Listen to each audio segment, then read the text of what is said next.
You know, it was just short of a year ago, June 23rd of 2012, that we had the fire. And right after the fire, of course, you're faced with a lot of decisions because harvest last year was 3 weeks early. So once we had the fire, it was 3 weeks till harvest started. And it was kind of like, okay, do you harvest? You've got a lot of growers that are expecting us to buy their crop. And if you're going to continue, you really have to make that crop come in, harvest it, produce it, and be ready to put it back on the market. We had a lot of retail outlets across Nebraska that we had worked with and gotten into. And fortunately, they all agreed that they would keep us in their store, so they actually saved shelf space for us too. So once they did that, that helped the decision-making process a little bit. And the insurance company, of course, had made determination accidental, and the banks were supportive, and so everything kind of aligned. And we just said, okay, we love what we're doing.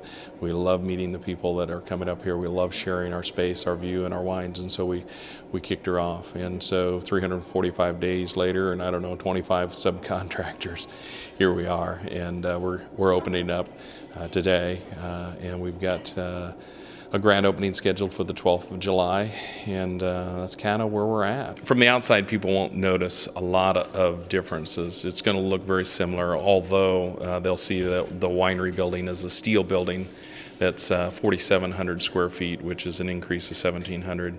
The winery itself, we've got an increase of square footage for the people to get into of about 2,600 square feet. So we can seat 100, whereas last time we could seat maybe 50 or 60. And we did find that restaurant food and wine are an excellent combination. So our main dining area, tasting room, you can seat 60. The second room, which will work really nice for staff retreats, team building exercises, private parties, you know, you can seat 40 to 50 in there, fairly comfortable.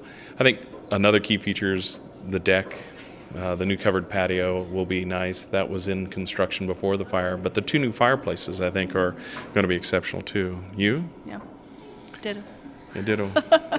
I think, you know, we little things too that people will notice. We used quartz countertops. We've got some nice decorative corbels underneath that Jim Narber helped us pick out. Our woodwork is very similar. Tables this time we went again with the Amish furniture. It's rectangular, so it's easy to push together for parties. We've got leaves in, so we can easily fit 8 to 10 people at several tables, and some tables are just a nice, quaint size of 4.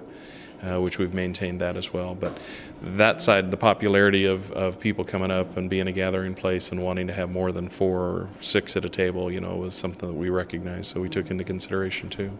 2012 was a bittersweet year. And of course the bitterness was the fire and the loss of the business, but the sweet stuff was that we had made 2 wines that made best of show, one in Tampa, Florida, and one in Sonoma, California.